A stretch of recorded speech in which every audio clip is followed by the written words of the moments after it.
Hello everybody and welcome back. I am Kelly Hyde, a freelance makeup artist for the past 20 years and recently in the past few years a Seint beauty artist. A few weeks ago I created a video for you all where half of my face was done with some makeup techniques that might be aging us a little bit. The other half was done with some more youthful makeup techniques. I had a few of you reach out to me and ask me to kind of demonstrate the more youthful side of the face, like kind of break it down for you. So I'm gonna start that series this week.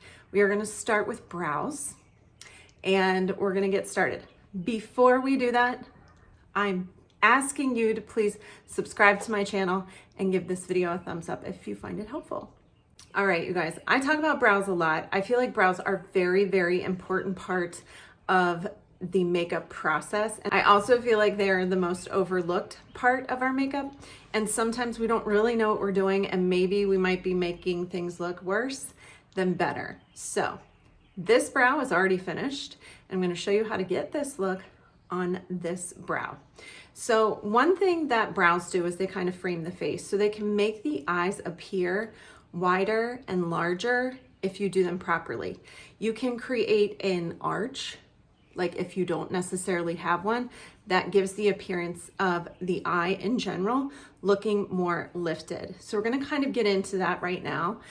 When we talk about products, there are a million things you can use. You can use a brow pen, you can use a brow pencil. If you have cream makeup like I do with Seint, you can use I use my contour shade, or you can use shadow. Shadow will give you the softest, but not the most definition. I would say the brow pen, depending on what you use, is going to kind of give you the harshest look unless you've got the perfect shade. Let's talk about shade. All of you who have, I would say, light brown hair, to my blondes and my gray-haired friends, I would love for you to find a color that is taupe. Okay, taupe is very universal. I could even, with my hair as dark as it is, use taupe. If you're using a cream product, my favorite Seint product is, for this in the taupe range, is either the shade Shadow or I use Astoria. A lot of people are matched to Astoria for their contour, so go ahead and try it in your brows if you already have it. If you feel like it's not working for you, reach out to your artist or to me and I can help you make a better suggestion. The reason I tell you taupe is it's very neutral. There are a lot of brow products that are called blonde, and I don't know what it is about them, but once you apply them to the face, and I've been doing this for years, and I've been doing many blonde people, many people with gray hair or white hair over the years, and I buy these blonde pencils and they don't work because for whatever reason, when they get applied to the skin, they end up looking too warm and almost red. And it kind of just makes that area look irritated and you can't see the strokes that you're putting on. So I don't love a blonde brow pen or pencil. Unless you found one that doesn't do that, let me know what it is because I would love to know. But taupe is very universal shade for all of my light-haired friends. Today's purposes, I'm going to be using the contour shade from Seint called Cola. It is our darkest contour shade. I can get away with it because I have this dark hair. And I really wanted to use something that was dark so that you can see it in this video because, it's not easy to show things in video.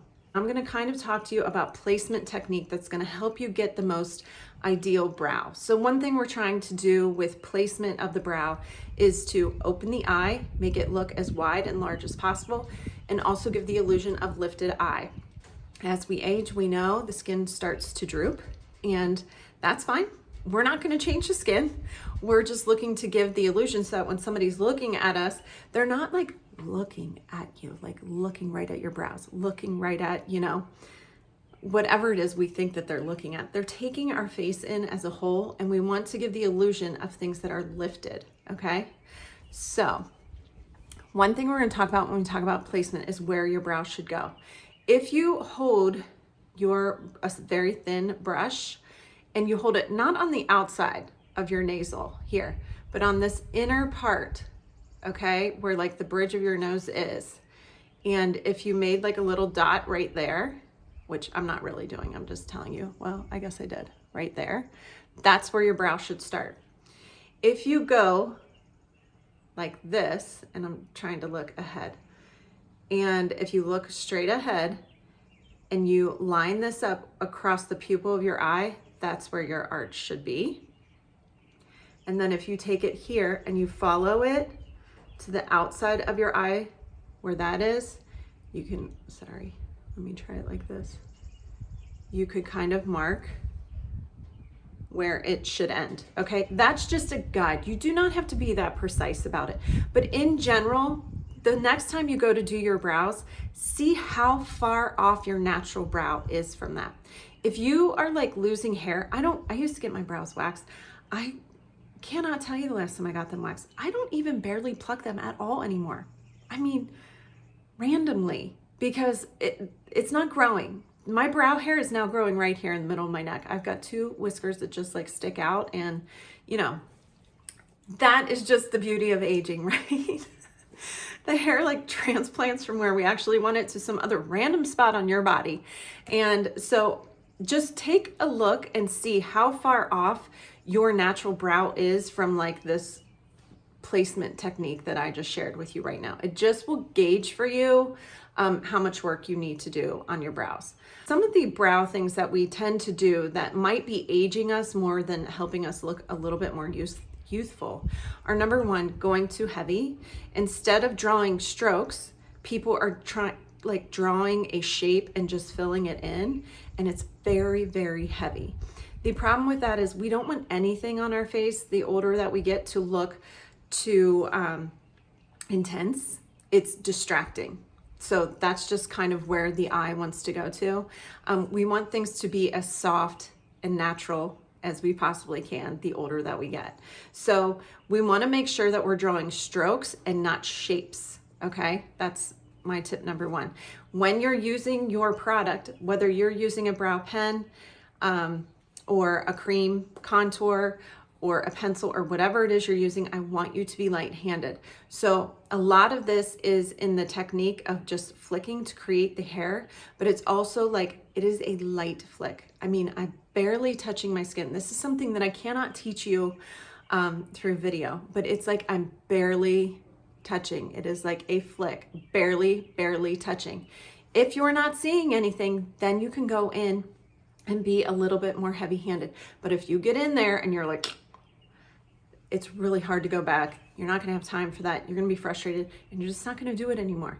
So start with my recommendations of being as light-handed as you possibly can. The other thing that we're gonna do is we're gonna start on this inner corner. We're gonna create an arch, whether you have one or not, just to help give the lift.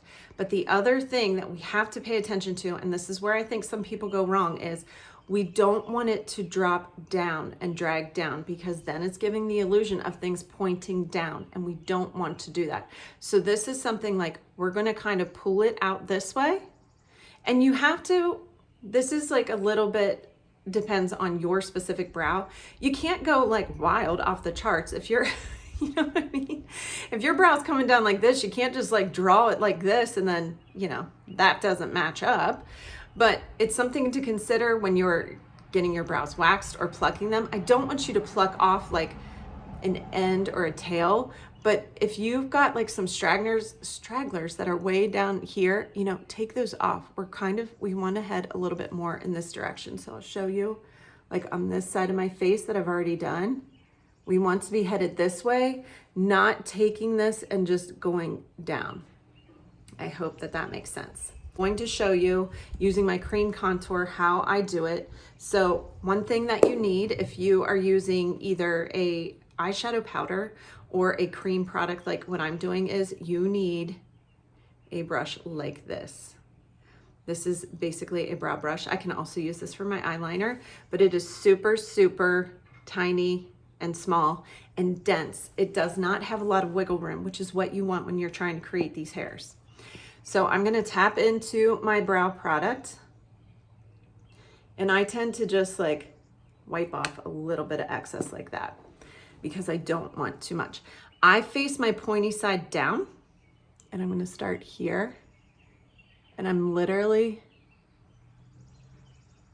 take this front section and I just flick up. I'm sorry, I'm gonna use my little mirror here. Now in here, I'm gonna fill in a little bit. You don't want the arch to go from like this big box here to this extreme arch here. So we wanna make sure that we kind of fill the area from the lowest part of the brow so that it gradually goes here and it's not like a McDonald's arch. Have you ever seen McDonald's arched eyebrows? We want it to be gradually come up to that arch, not like a sharp box that goes into this arch, okay? So feel free to kind of fill that in.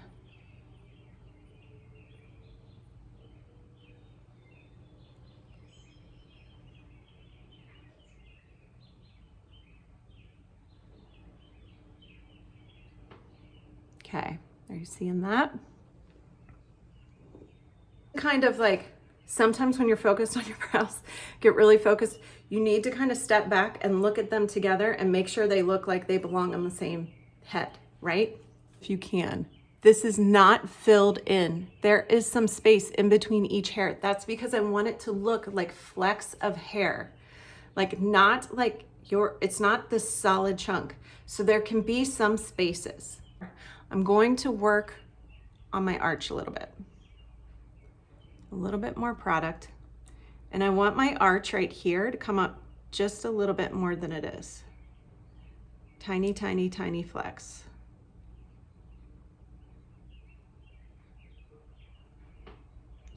And then I'm going to stand back and kind of make sure that they match.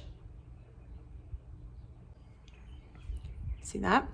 And now I'm going to work my way here. We don't want these to go down. We still want the hair, because the hair naturally will still be growing like this. We still want to create that same hair-like strokes.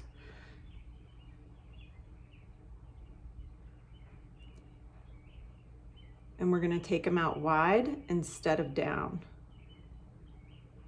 Do you see that? You see that? I don't want to scare you because I know that that felt very tedious. Once you get the hang of it, you're whipping your brows on like this. Like it seriously is not going to take you that long. I'm going to give you another secret. I'm a huge believer in properly washing your face at all times, every single night.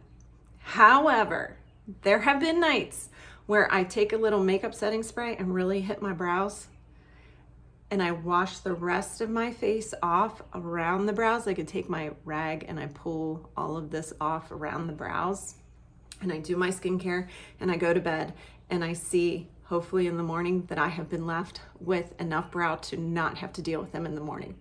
But otherwise you're gonna wash the rest of your face.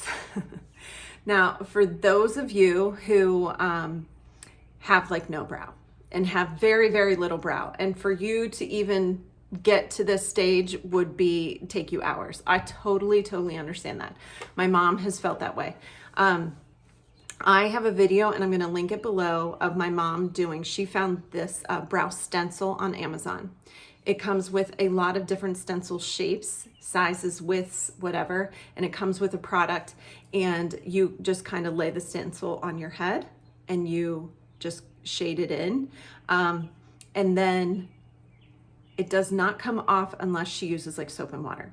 So you can ride that out for a few days, because I know some people are really dealing with very, very minimal brows, and the entire process can just be overwhelming. So I will link that below in case that is something that you want to look into. But otherwise, if you still have like a decent amount of brows and you're just looking to shape them more properly and a little bit more of a youthful manner, this is the technique that I would prefer for myself and for my clients. Next week, we're gonna talk about eyeshadow and eyeliner and mascara. I'm gonna kind of work my way down the face based off that first original video that we did. But if you have any questions about brows or brow products or brow recommendations, just drop it in the comments below and I will be sure to answer you. All right, guys, have a great time. Join me next week. Have a good one.